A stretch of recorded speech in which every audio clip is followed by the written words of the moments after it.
मध्य वर्गीय लोगों के लिए केंद्र सरकार व महाराष्ट्र सरकार से अपील।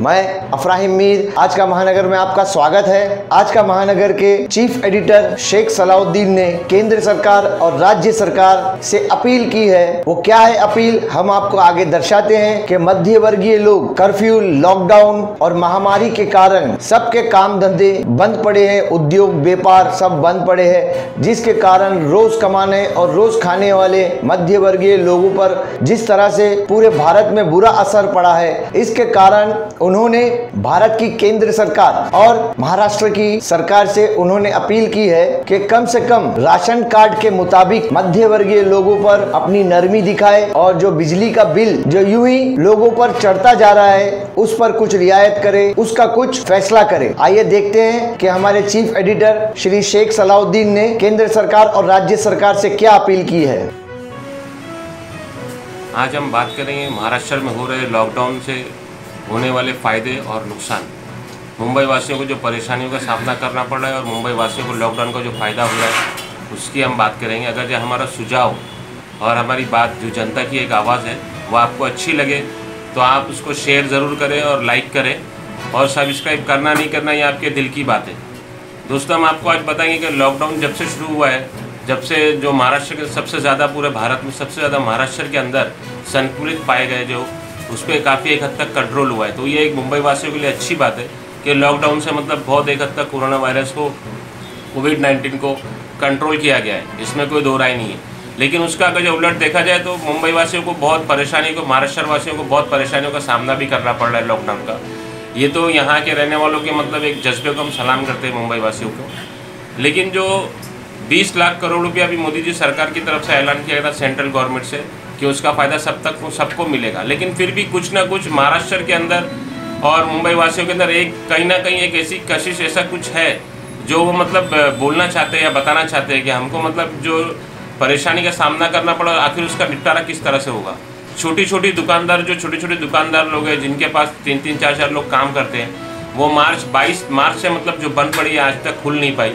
अब उनको पगार देना बिठा के या उनको बिठा के खाना खिलाना वो भी एक दुश्वारी का सामना है। अगर जो कोई उसको दुकान को कॉन्ट्रैक्ट पे चला रहा है तो उसको भाड़ा देना, भाड़ा मालिक को। इस तरह से कई लोगों के घर चलते हैं, जो दुकान में 4 आदमी काम करते हैं उनके भी घर चलते हैं, और जो कॉन्ट्रैक्टर जो दुकान चला रहा है उसका भी घर चलता है, और जिसको जो दुकान मालिक को भाड़ा देता है उसका भी घर चलता है। लेकिन इस तरह से आज लॉकडाउन के अंदर ये पूरा मामला ठप पड़ा हुआ है। ना 4 लोग खाने के लिए मोहताज बैठे हुए हैं, जो कॉन्ट्रैक्टर है उसको कुछ पैसा नहीं मिल पा रहा है क्योंकि वो इनकम नहीं हो पा रही है उसकी। सारी जो है दुकानें सब बंद पड़ी है, हर एक दुकान बंद पड़ी है, ऐसा नहीं मतलब छोटे छोटे दुकानदार काफ़ी एक हद तक परेशान है। अब जो सेंट्रल गवर्नमेंट की तरफ से हेल्प के लिए जो घोषणा की गई है उसके अंदर भी जो है बड़े बड़े जो उद्योगपति हैं या मतलब कारखानेदार है या बड़ी जिनकी फैक्ट्री है उनको लोन देने की बात की गई है। यूपी में इसके अंदर लोन का मेला भी लगाया गया है और लोन मेला भी चला, उसका विरोध भी हुआ, कई विपक्ष के लोगों ने उसका विरोध भी किया, लेकिन कुछ लोगों ने उसका मतलब फ़ायदा भी लिया है। लेकिन महाराष्ट्र के अंदर अभी तक ऐसा कुछ हुआ नहीं है, ना तो लोन मेला हुआ है, ना ऐसा कुछ बैंक वालों के पास आया। लेकिन अगर ये आया भी होगा या आने वाला भी है, लेकिन छोटे मोटे जो दुकानदार है उनका क्या होगा इसके अंदर, वो किस तरह से मतलब लॉकडाउन खुलने के बाद भी जो 4 लोग उनके पास काम कर रहे हैं उनकी पगार का कैसे करेंगे, या खुद का भाड़ा किस तरह से करेंगे, किस तरह से एडजस्टमेंट करेंगे, ये एक तो एक अलग सवाल है। दूसरा, लेकिन हम आपको एक बात और बताएंगे कि गवर्नमेंट ने जो राशन वगैरह तो दिया है, महाराष्ट्र सरकार की तरफ से घोषणा हुई थी, राशन लोगों को मिला है खाने के लिए, उसमें कोई दो राय नहीं है। फ्री जो राशन घोषणा की गई थी, अनाज, चावल, दाल जो भी है मतलब फ्री बांटा गया है, उसमें काफ़ी लोगों को मतलब एक हद तक राहत मिली है, इसमें कोई दो राय नहीं है महाराष्ट्र सरकार की तरफ से। लेकिन फिर भी मुंबई वासी या महाराष्ट्र वासी को कुछ ऐसा, कुछ घोषणा ऐसी चाहिए, कुछ ऐसा गिफ्ट चाहिए जो इस लॉकडाउन के अंदर जो उनकी जो बेचैनी है वो बेचैनी दूर होनी चाहिए। इस तरह की कोई घोषणा महाराष्ट्र सरकार की तरफ से होनी चाहिए जिससे कि मुंबई वासी और महाराष्ट्र वासी जो महाराष्ट्र के रहने वाले उनको कुछ लॉकडाउन की मतलब कुछ ना कुछ एक तसल्ली मिले। सबसे बड़ी चीज़ आपको मैं बताऊं कि एक तो मसला सबसे बड़ा जनता की एक आवाज़ है कि अभी लॉकडाउन के अंदर जो है अभी कई लोगों को फ़ोन भी आ रहा है कि आपका इलेक्ट्रिक बिल जो है वो इतना 8,000 10,000 हो गया, आप ऑनलाइन उसको भर दीजिए। अभी अगर जो 22 मार्च से लोग घर में बैठे हैं, 22 मार्च का लेके आज तक का लॉकडाउन के अंदर अप्रैल महीना पूरा निकल गया, मई महीना पूरा निकल गया, और हो सकता है कि अभी लॉकडाउन 2.0 भी आने वाला है, उसमें जून में भी पूरा महीना शायद जा सकता है। तो इलेक्ट्रिक का बिल इंसान किस तरह से भरेगा? अभी मतलब जिस तरह से मैंने आपको बताया कि एक छोटा सा दुकानदार है, ना तो वो दुकान में मतलब बैठा है 4 आदमी को लेके, ना तो दुकान खोल सकता, ना कारोबार कर सकता, लेकिन वो अगर ये दुकान में ही रह रहा है तो उसकी इलेक्ट्रिक बिल इस्तेमाल हो रही है, उसको इलेक्ट्रिक बिल आना ही आना है, उसको भरना ही है वो। दूसरी बात ये, एक छोटी सी मिसाल मुंबई वासियों के लिए ले लें, महाराष्ट्र वालों के लिए। अब घर में बैठे बैठे उनको इलेक्ट्रिक बिल के फ़ोन आ रहे हैं कि इलेक्ट्रिक बिल आप ऑनलाइन पे करो। वो चाहते हैं कि भाई चलो ठीक है, ऑनलाइन का अगर 7,000 या 10,000 का बिल आया तो हम 2-3 हज़ार भर के थोड़ा मतलब निपटारा कर देते हैं, लेकिन वो ऑनलाइन जब चाहते हैं भरने के लिए तो उसमें कोई पार्ट पेमेंट का उसमें ऑप्शन ही नहीं है, उनको पूरा बिल भरना ही भरना है हर हाल में।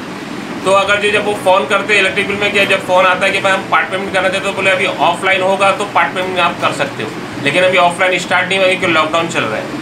तो ऑनलाइन के अंदर उनको पूरा पेमेंट करना है। अब मसला ये हो गया कि 1 महीना, 2 महीना, 3 महीने का आखिरकार घर में बैठे बैठे इंसान किस तरह से इलेक्ट्रिक का बिल भरेगा?